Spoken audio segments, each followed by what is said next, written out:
Bien, bonsoir mesdames et messieurs. Merci beaucoup d'être présents, monsieur le ministre, madame la députée, mesdames, messieurs les ambassadrices et ambassadeurs. Mesdames, messieurs, je voulais vous rendre compte,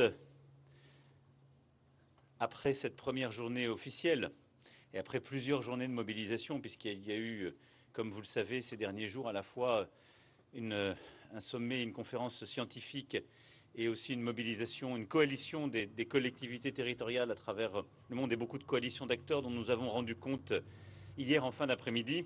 Aujourd'hui se tenait l'ouverture formelle de ce sommet des Nations Unies sur les océans, dont la France et le Costa Rica ont la présidence et que Nice a accueilli. Je suis très heureux de vous parler depuis Nice à l'issue de cette première journée.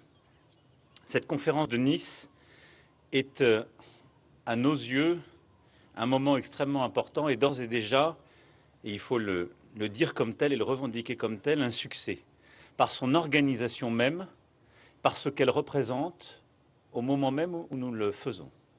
C'est-à-dire alors que les vents mauvais se sont remis à souffler pour écarter toutes les questions climatiques, environnementales ou de biodiversité de l'agenda international, jamais la communauté internationale n'avait mobilisé autant de chefs d'État et de gouvernement, autant de pays pour nos océans.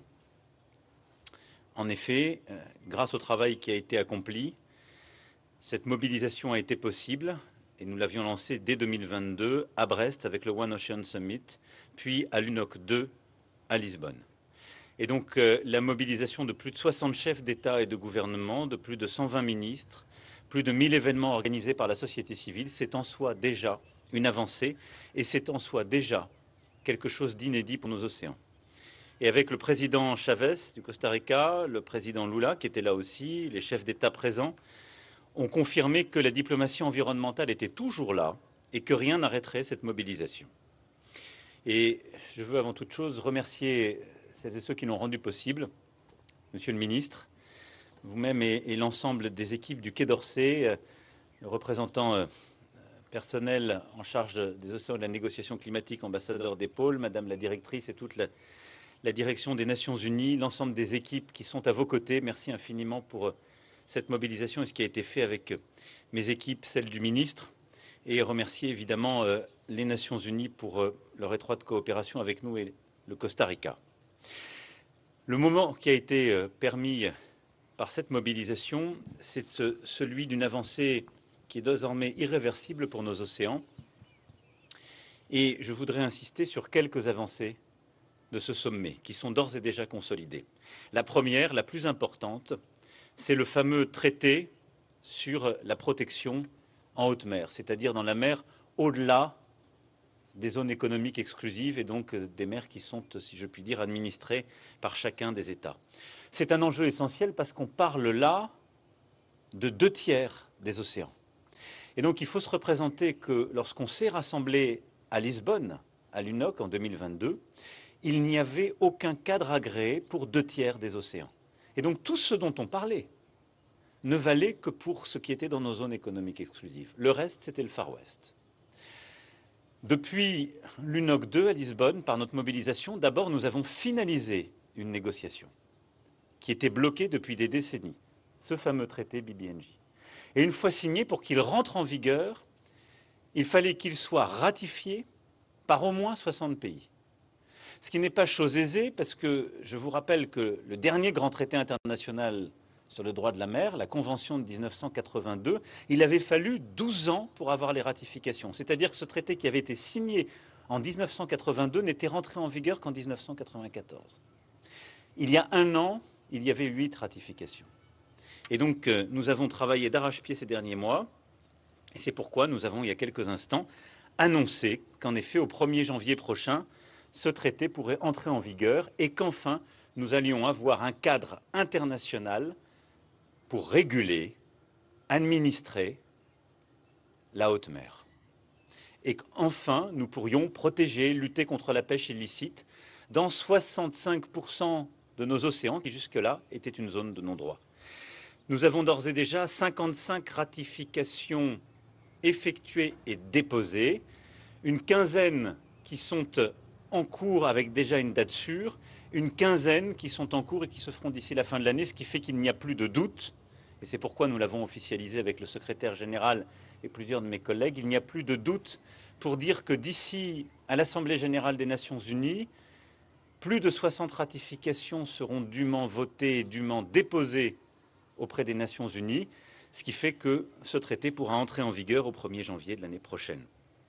Vous avez eu d'ailleurs en exclusivité ce matin l'annonce par le Brésil de sa ratification avant la fin de l'année, qui fait partie de ces États qui sont dans cette zone que je viens d'évoquer.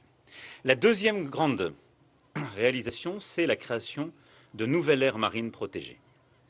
Là aussi, je le rappelle, c'est une mobilisation de la France et du Costa Rica. Parce qu'on fait maintenant dans nos débats publics comme si tout ça était une évidence. 2021, nous lançons une coalition avec le président Chavez du Costa Rica. Et on dit on va se battre pour mobiliser les pays avec une série d'engagements, dont l'engagement de protéger 30% de nos aires marines et nos aires terrestres. Nous sommes partis à 2. On a mobilisé. On est maintenant majoritaire, si je puis dire, parce qu'on doit être autour de 80. Et surtout, c'est rentré parce que ça a été adopté par les conférences de Kunming-Montréal. Et donc maintenant, c'est dans la mise en œuvre. Mais c'est là aussi une avancée collective avec le Costa Rica qu'on a concrétisée ces dernières années et qui est une vraie avancée de ces 3 dernières années. Avant Nice, nous étions à 8% d'aires marines protégées dans les zones économiques exclusives de tous les États du monde. Nous arriverons à environ 12% après cette conférence, qui veut dire qu'on aura augmenté de 50% les aires marines protégées par des annonces que nous avons faites. La France, à travers la Polynésie française, 4,5 millions de kilomètres carrés, ce qui fait que rien qu'avec ça, on passe de 4 à 5,2%. La France est la 2e puissance maritime du monde. L'annonce qu'a fait la Polynésie française en termes de protection, c'est à l'échelle de la planète plus 1,2 points. Et donc c'est de manière très claire le plus grand pas en avant qui a été fait sur les aires marines protégées. Le Brésil va passer de 26% à 30%. La Grèce a également annoncé des aires marines protégées nouvelles. Et nous sommes en train de préparer avec plusieurs partenaires internationaux, mais je veux le faire avec grand respect, l'annonce de nouvelles aires marines protégées dans les prochaines semaines.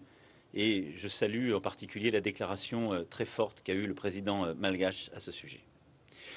La troisième réalisation très concrète, c'est la remobilisation collective pour les fonds marins. Là aussi, il y a 2 ans à peine, il y avait une forme d'avancée fatale. On allait exploiter les grands fonds marins. Et nous sommes sortis, la France est le premier grand pays maritime à être sorti pour dire nous avons décidé un moratoire. Et donc on décide de faire des missions d'exploration, mais pas d'exploitation de ces grands fonds marins. Et ça n'est pas un petit enjeu là non plus, parce que c'est un trésor de biodiversité, je le rappelais ce matin, évidemment inconnu, donc il faut le comprendre. On sait que ce sont des puits de carbone et vraisemblablement des puits de carbone irrécupérables extrêmement importants. Et c'est la science, la médecine qui ont d'abord à travailler. Je dis la médecine parce qu'il y a aussi, dans ces espèces, on le sait, des trésors qui permettent à la recherche biologique, et en particulier génomique, d'avancer beaucoup plus vite. Mais donc on doit préserver ces grands fonds marins, on doit les protéger pour permettre d'abord à la science d'aller comprendre. Et donc le moratoire est quelque chose de très important. Je veux juste redonner l'enjeu en prenant une comparaison. La surface de la Lune, c'est 37 millions de kilomètres carrés. La surface des grands fonds marins, c'est 320 millions de kilomètres carrés. Vous imaginez? Et 2 fois plus à plus de 1000 mètres de profondeur. Donc ce qui veut dire qu'on parle véritablement d'une planète à elle seule. Et donc ces grands fonds marins, ça vaut la peine de les protéger. Ce moratoire, nous l'avons donc décidé à quelques-uns. Nous avons pu mobiliser encore davantage à l'occasion de cette conférence. Et ce sont 36 États qui nous ont aujourd'hui rejoints, portant cette coalition encore plus loin. Et c'est ce qui nous a permis d'ailleurs d'arrêter des projets par cette pression collective chez certains de nos amis. La 4e réalisation, si je puis m'exprimer ainsi, c'est la science. En tout cas, nous avons réaffirmé collectivement notre attachement à la science comme base de nos décisions. Avec le lancement, entre autres, de la mission Neptune, Comme vous le savez, il n'y a que 5 ou 6 pays au monde qui sont capables d'envoyer des sous-marins habités à plus de 5000, voire 6000 mètres de fond, ce qui est une prouesse aussi dure que d'envoyer une fusée dans l'espace. Et avec Neptune, nous allons consolider justement cela, créer plus de synergie et rassembler tous les grands pays de recherche maritime et océanographique, dont la France avec l'IFREMER, mais aussi le CNRS, des coopérations avec l'INSERM et beaucoup de nos universités. Neptune va nous permettre de lancer une grande mission d'exploration pour étudier les fonds, ce qui est cohérent avec la décision précédente, et financer aussi une recherche sur l'ensemble des écosystèmes marins, avec en particulier des recherches que nous voulons lancer avec des missions d'exploration sur ces fonds, mais aussi sur toute la colonne d'eau au-dessus d'eux. Alors que d'autres arrêtent de financer la recherche, nous ne lâchons rien, nous accélérons. J'ai accueilli hier sur justement le bateau de l'IFREMER que nous avons pris, le Thalassa, 3 premiers scientifiques qui travaillaient aux États-Unis sur l'océan et qui ont décidé de revenir en France et en Europe. Et donc nous étions avec des chercheurs américains qui, il y a quelques semaines, étaient dans les équipes de la NOAA, étaient à Columbia et travaillaient pour le gouvernement américain. Ils étaient avec nous sur le Thalassa pour nous expliquer leurs recherches et ils vont maintenant venir travailler en France et en Europe. Et donc de manière très concrète, nous avons remobilisé des financements pour accueillir plus de chercheurs, défendre les bases de données, en produire en mode ouvert et confirmer des missions d'exploration telles que je viens de les rappeler. Bien sûr, pour connaître l'océan, nous devons continuer d'observer l'espace avec une mission scientifique nouvelle et ambitieuse de collecte de données, CORSAIR, pour Common Oceanographic Research Study and Insight Resource. Et cette mission CORSAIR, nous voulons justement la consolider. Et CORSAIR deviendra bien plus ce faisant qu'un projet spatial, mais un acte fort, un engagement concret pour protéger nos océans, parce que c'est ce qui va nous permettre de consolider justement ces missions d'observation satellitaire, entre autres, pour mieux comprendre le mouvement des océans et avancer. Je pourrais parler aussi de Space for Ocean et le soutien de la communauté scientifique, avec justement là aussi une remobilisation de toute la communauté internationale pour financer justement ces avancées. Je pourrais aussi citer Mercator International, qui devient une organisation internationale et qui va permettre, par ce jumeau numérique des océans, d'avoir un suivi en temps réel de toutes les modifications. C'est-à-dire dès qu'il y a une montée des eaux, l'impact de tel ou tel transport maritime, de telle ou telle catastrophe qui se passe, elle sera vue en temps réel et ce sera un formidable instrument de prise de décision. Et demain, d'ailleurs, on sera aux côtés des équipes pour consolider cela. La France est fière de pouvoir accueillir cette organisation, mais c'est une avancée majeure, là aussi, en matière de science. Starfish nous a été présenté hier. Maintenant, on aura aussi cet indicateur composite de l'état de santé de nos océans qui, chaque 8 juin, sera partagé. Je pourrais décliner encore beaucoup de choses, mais c'est une mobilisation financière. Ce sont aussi, vous le voyez, des grandes opérations. C'est aussi une aide à la décision qui est prise à travers ce sommet. La 5e réussite, c'est la poursuite de l'accord pour la décarbonation du transport maritime. Et en effet, grâce à la mobilisation collective et au chemin vers Nice, et là aussi je remercie toutes les équipes, l'Organisation maritime mondiale a décidé il y a quelques semaines un accord là aussi inédit pour la décarbonation du transport maritime, qui consolide les initiatives qui avaient été prises, d'ailleurs portées par le cluster maritime français, de ralentissement des transporteurs, de décarbonation des flottes et d'électrification et de décarbonation des ports. La 6e avancée majeure, c'est la création d'une coalition de villes et régions côtières, je l'ai mentionné rapidement tout à l'heure, car nos populations littorales ne doivent pas être les grandes sacrifiées. Nous devons faire, en effet, avec eux, les mobiliser autour des 5 crises, eau, alimentation, santé, climat, biodiversité, parfaitement modélisées par le nexus de l'IPES. Eh bien, c'est autour de ce nexus qu'on mobilise l'ensemble justement des collectivités territoriales, parce que c'est au niveau local que les décisions sont prises et que les comportements sont modifiés pour pouvoir éviter les mauvaises décisions, qu'elles soient polluantes ou qu'elles attentent à la biodiversité, pour pouvoir les compenser, les réduire, mais aussi adapter le territoire lorsque malheureusement les effets sont déjà là. Enfin, je veux aussi ici souligner l'importance du travail fait par la FAO et l'Organisation mondiale du commerce pour lutter contre la pêche illicite et toutes les pêches non documentées, la fameuse pêche INN, ces fameux 1 poisson sur 5 consommés, qui, on le sait, sont une prédation terrible contre certains États, contre la biodiversité. Et donc, ces accords que la France a signés, que l'Europe endosse, nous devons maintenant continuer de mobiliser la communauté internationale pour venir soutenir le travail de l'OMC et de la FAO. Ce sommet a été également l'occasion de poursuivre, donc ça c'était vraiment les 7 avancées sur lesquelles je voulais insister. Ensuite, on poursuit la mobilisation sur d'autres sujets, en particulier le plastique et la lutte contre le plastique. La ministre de la Transition écologique réunira ses homologues, car là aussi, il nous faut un traité mondial. Et on le sait, il a échoué il y a quelques mois en Corée du Sud. Il nous faut remobiliser pour les prochains mois.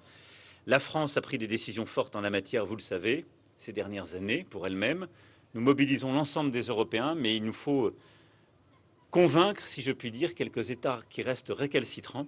Et ce sommet est aussi l'occasion de le faire, en mobilisant aussi toutes les solutions alternatives, la science, l'économie circulaire, pour aller en ce sens. Ce sommet est également l'occasion de mobilisation régionale. J'ai tenu aujourd'hui une conférence ad hoc sur la Méditerranée, avec collègues et artisans des grands projets méditerranéens de toutes les rives de notre mer chérie, qui est derrière moi.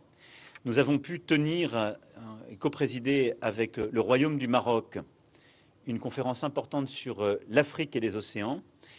Et demain se tiendra un forum des îles que j'irai conclure, mais qui sera tenu tout au long de la journée. Et j'aurai l'occasion de réunir les îles du Pacifique lors d'un sommet demain matin. Parce que, je tiens à le dire, ce sommet rassemble 92% des mers et océans de la planète.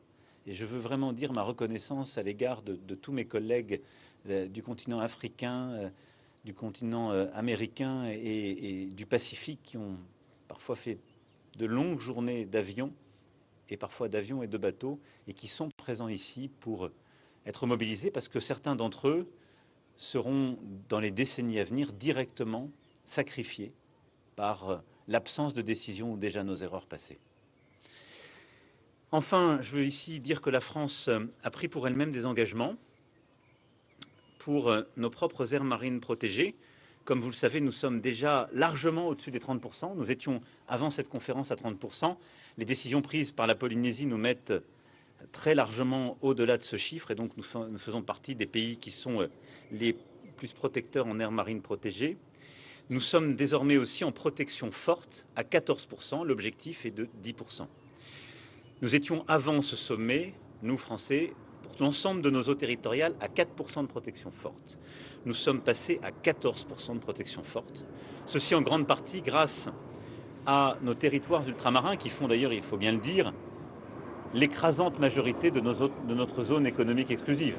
Quand on dit que la France est la deuxième puissance maritime mondiale, c'est parce que la France a la chance d'avoir en son sein, par exemple, la Polynésie française, qui à elle seule est grande comme le continent européen.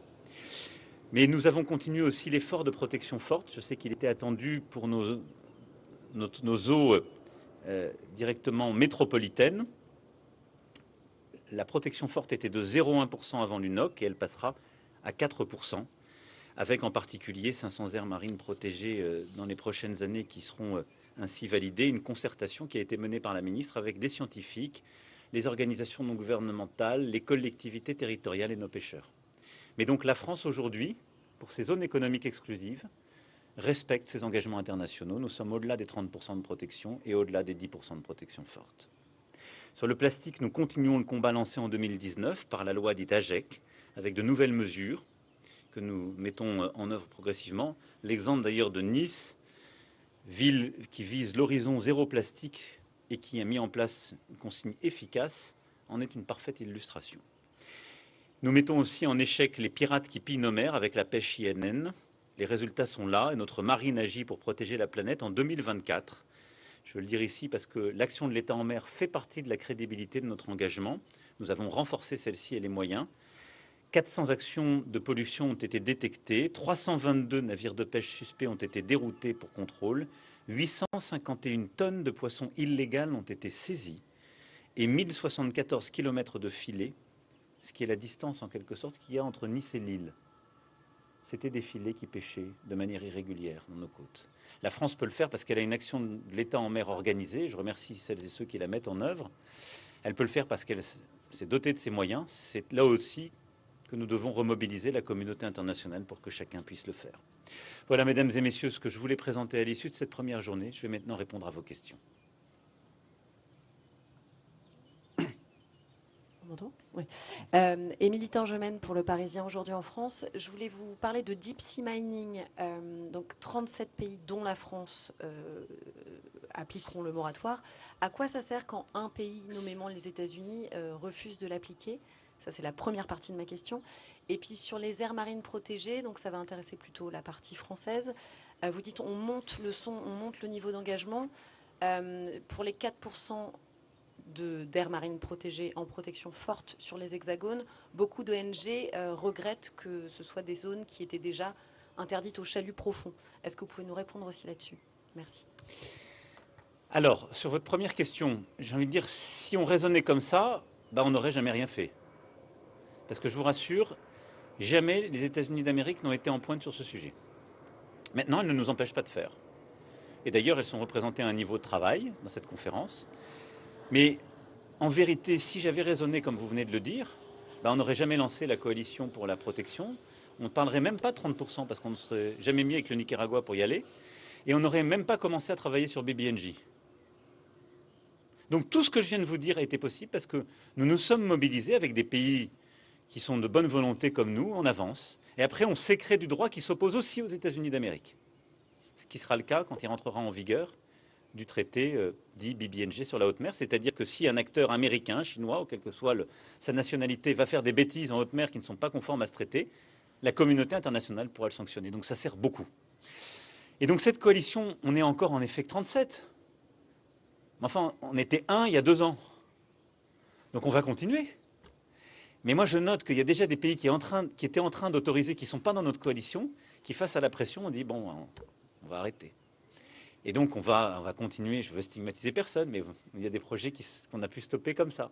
Et donc, c'est une bonne chose. Donc, il ne faut pas lâcher ce combat. Et là, je compte sur les scientifiques, les ONG pour avancer, c'est clé. Ensuite, sur nos aires marines à très forte protection, je vais d'abord dire une chose. Qui est importante, c'est ce que j'évoquais tout à l'heure en donnant les chiffres et en étant précis. On est à 14% de protection forte. La France, c'est toute la France. Je ne veux pas de double compte, c'est trop facile de me dire que on compte en métropolitain. Non, la France, elle gère toutes ses eaux, elle les protège toutes entières. Elle investit dans une marine pour protéger la deuxième zone économique exclusive du monde. Donc sur cette zone économique exclusive, elle fait plus que 30% de protection. Et elle fera 14% de protection forte. Donc on est au rendez-vous de nos obligations. Ensuite, il y a un débat plus particulier sur le chalutage de fond, qui est tout à fait juste. Les scientifiques l'ont établi, des reportages, des films très poignants encore récents ont montré les impacts de ce chalutage de fond. Mais moi, je veux simplement ici replacer les choses dans leur contexte. Nous avons 13 000 pêcheurs.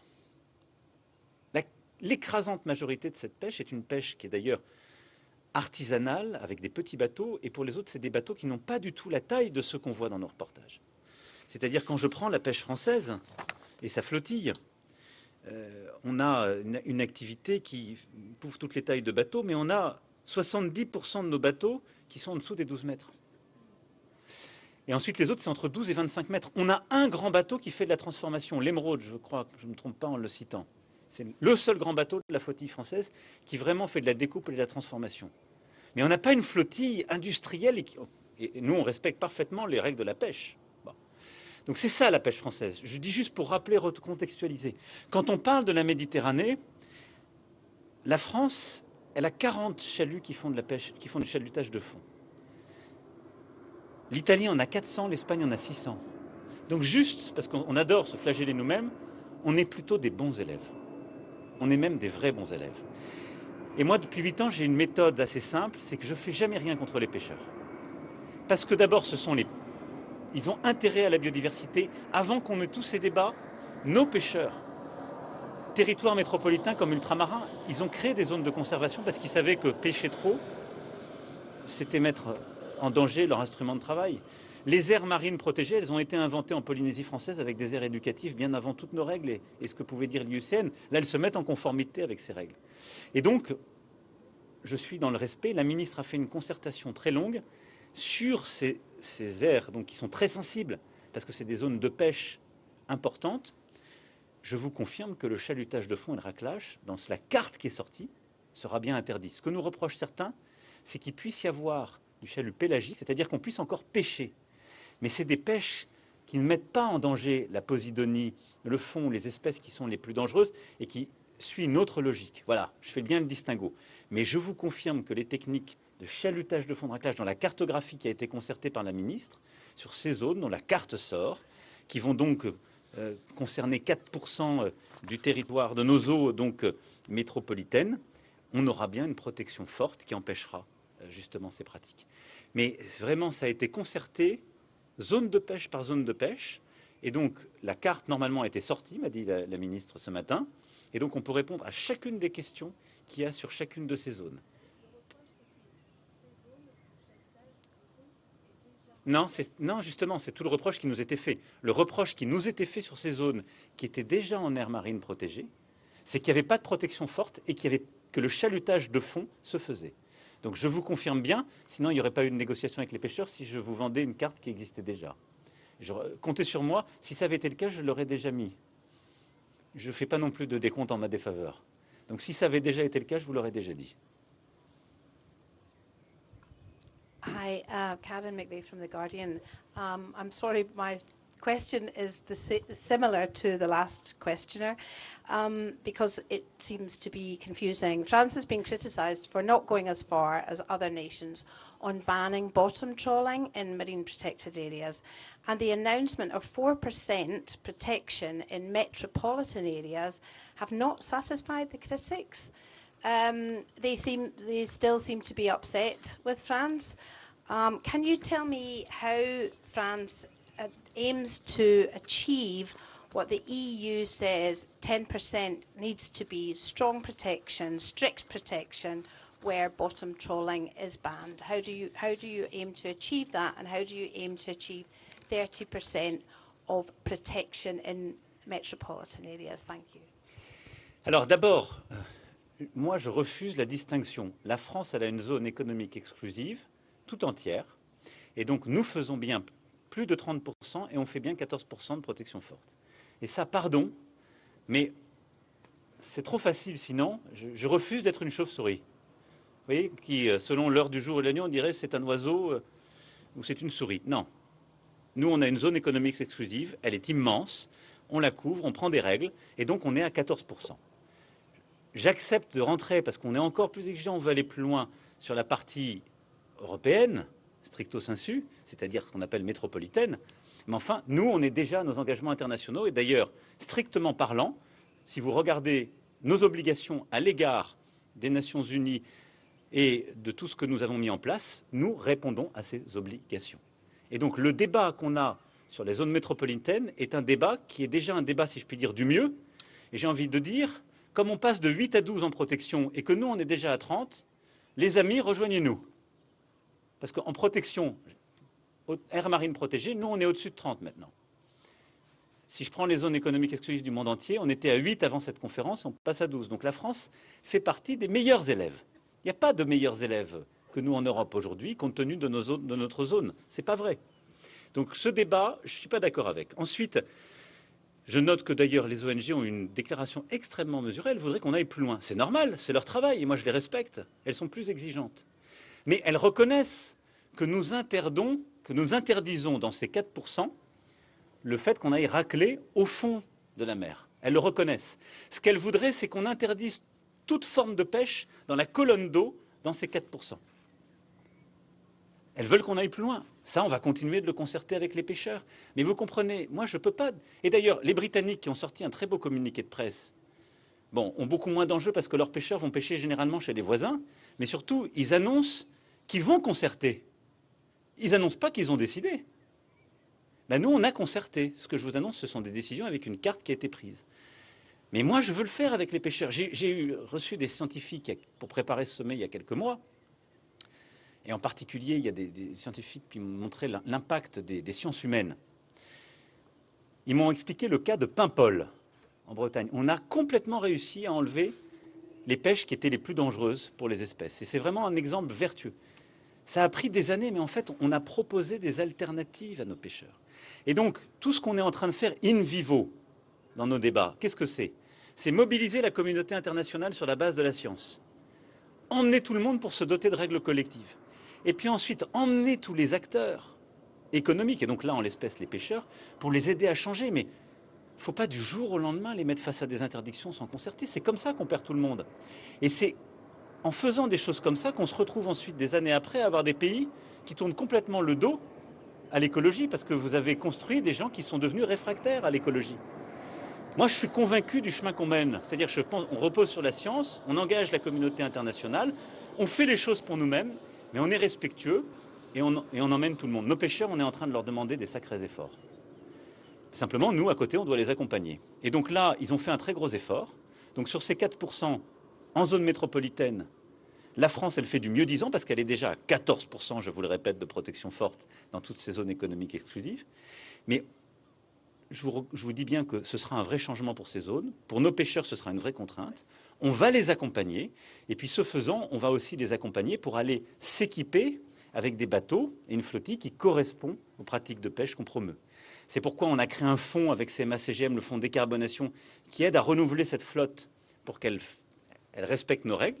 Et c'est aussi pour ça qu'on a besoin que la Commission européenne aille plus vite. Je l'ai redit ce matin, et je sais la présidente Ursula von der Leyen mobilisée, pour aider ces pêcheurs à avoir des bateaux qui leur permettent de faire leur travail et qui sont conformes aux règles dont on veut se doter. Et puis on va continuer la concertation pour s'améliorer. Les ONG parlent aussi de certaines pêches sensibles, les alevins d'anguilles. Bon, c'est très sensible parce que dans certains bassins de pêche, pour les pêcheurs, ça représente beaucoup. Ben, on va lancer la concertation là-dessus aussi. Voilà. Donc on va continuer, je vous rassure, on ne s'arrêtera pas là. On le fera comme toujours en transparence. C'est-à-dire on vous dit exactement ce qu'on fait, on donne les cartes et on concerte et on continue d'avancer, mais on accompagne en proposant des solutions à nos pêcheurs. Voilà. Bonjour Monsieur le Président, Mathieu Coach, BFM TV. Une flottille d'humanitaires et de parlementaires a été interceptée par Israël la nuit dernière à proximité de Gaza. D'abord, avez-vous des nouvelles des 6 Français qui étaient à bord, dont une députée européenne? Est-ce que leur arrestation est selon vous illégale ou abusive? Et allez-vous parler au Premier ministre israélien pour lui demander le rapatriement immédiat de ces ressortissants français? Je vous remercie. Merci beaucoup. Évidemment, tout ça a été suivi avec beaucoup de vigilance par le Quai d'Orsay. Et je dirais 2 choses très simples.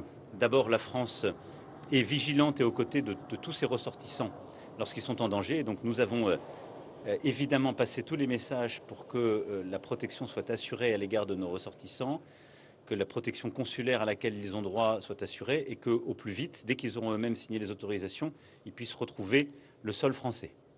Et les liens entre nos ministères des Affaires étrangères sont constants. Ensuite et surtout, la France appelle à un cessez-le-feu au plus vite et à la levée du blocus humanitaire. Le scandale, l'inacceptable qui se joue à Gaza, c'est cela. Et c'est ce qui, depuis début mars, est une honte. Une honte. Et donc, j'ai encore eu et le président des États-Unis d'Amérique et l'émir du Qatar, qui joue un rôle extrêmement important dans la négociation sur ce sujet, d'abord en les remerciant pour cet engagement et en disant que maintenant il fallait qu'on obtienne enfin ce cessez-le-feu, la libération des otages et une réouverture des routes humanitaires. C'est indispensable. Et que les Nations Unies puissent faire avec leurs agences, avec les organisations non gouvernementales accréditées, en parfaite transparence, leur travail.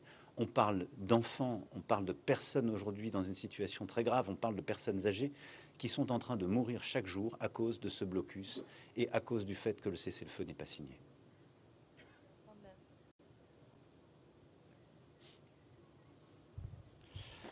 Bonsoir Monsieur le Président, Julien Nény pour France Inter et Radio France. Hasard du calendrier, il y a 1 an, jour pour jour, presque à la minute près même, vous annonciez à la surprise générale la dissolution de l'Assemblée nationale. Aujourd'hui, objectivement, 1 an plus tard, la situation politique pourrait être qualifiée de bloquée. Certains, même la plupart de vos alliés, reconnaissent ce blocage et dénoncent même une forme d'immobilisme pour certains. Alors, première question toute simple, est-ce que vous assumez toujours cette décision? Est-ce que vous vous en sentez responsable de cette situation que je viens de décrire? Et puis deuxième question qui va avec, est-ce que, comme vous l'avez déjà affirmé en privé à plusieurs députés du Bloc central, vous êtes prêt aujourd'hui publiquement à vous engager à ce qu'il n'y ait pas de nouvelle dissolution d'ici la fin de votre second mandat? Alors, d'abord, si je me remets un an en arrière, si je relisais alors tous les papiers que vous aviez publiés entre 2022 et 2024, vous m'aviez à peu près tous dit que la dissolution était inéluctable et que la motion de censure arrivait. Donc je ne dirais pas que c'était totalement la surprise générale, parce que vraiment, vous l'aviez tous prédit et tous écrit. Donc voilà, vous l'aviez vraiment tous écrit, tous prédit, donc, parce que tout le monde connaissait la situation, qui était celle d'une majorité relative, avec des formations politiques autour qui ne voulaient pas faire avancer le pays. Mais beaucoup de choses qui ont été faites pendant ces 2 ans, et qui étaient très importantes pour le pays.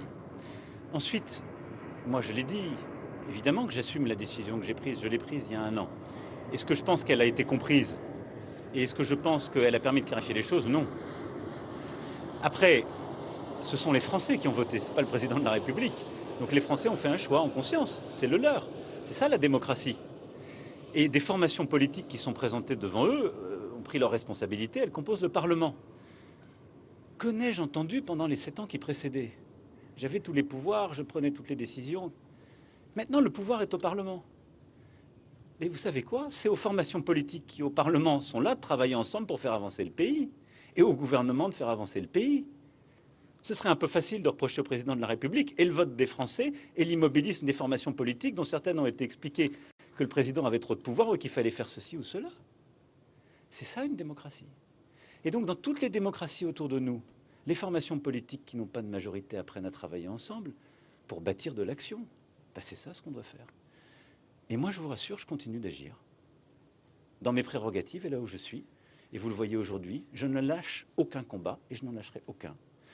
Et je pense qu'aujourd'hui, on voit que la solution pour le pays, c'est en tout cas pas de détricoter les choses, ni de détricoter l'écologie, ni de détricoter l'économie, parce que la France, jusqu'à maintenant, depuis 2017, elle a créé plus de 2 200 000 emplois, elle a quand même baissé son chômage de 2 points, et elle l'a fait en multipliant par 4 ses baisses d'émissions de CO2. Il n'y a pas un autre pays européen qui a de tels résultats sur ces 2 sujets. Donc on a montré qu'il y avait un en même temps possible. On a avancé sur tous les sujets, on a agi. Et le gouvernement, il continue à agir. Et donc le gouvernement doit continuer d'avancer, de proposer des réformes. Et les formations politiques qui sont en situation de dégager une majorité à l'Assemblée nationale doivent montrer qu'elles savent travailler ensemble. Mais comme le font nos voisins, en Allemagne, aux Pays-Bas, en Belgique, et en fond comme le font aussi tous nos autres voisins qui ont des coalitions, même si elles sont différentes dans leur géographie. C'est ça, la démocratie. C'est ça une démocratie dans des moments où les pays sont divisés. Et donc j'ai confiance, j'espère, mais en tout cas moi je n'arrêterai pas d'agir, et je pense que ça rend chacun lucide sur le fait que les yaka faucons ne valent pas de politique. Voilà. Non. Mais alors sur la deuxième question, mon souhait c'est qu'il n'y ait pas d'autre dissolution.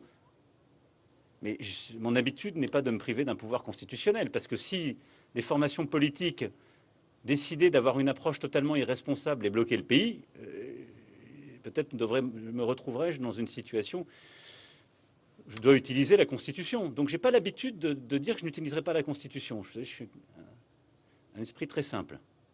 Mais mon souhait, c'est de ne pas le faire. Mon souhait, c'est que ce Parlement, qui correspond d'ailleurs à l'état du pays et de ses sensibilités, trouve le chemin d'une action utile pour le pays aux côtés du gouvernement. Mais on a tant à faire. Je veux dire, il faut consolider ce qui a été fait ces dernières années, mais il faut continuer d'avancer sur une écologie à la française qui permet de créer des emplois. Il faut continuer les réformes économiques dans un moment on le voit bien, de grands dérèglements du monde. Il faut continuer notre ambition européenne. On va avoir à investir encore davantage dans notre défense et notre sécurité. On doit continuer à lutter, comme le gouvernement d'ailleurs le fait, ce qui montre qu'il y a quand même beaucoup de choses qui ont été faites cette dernière année. On a su avancer sur le narcotrafic, on a su avancer sur des combats qui sont importants pour la sécurité de nos compatriotes, parce qu'on avait aussi pris préalablement des décisions pour réarmer nos dispositifs et rééquiper l'État. Donc on va continuer à avancer, simplement il faut le faire avec une stratégie claire. Le pays qui est le nôtre a encore des défis immenses.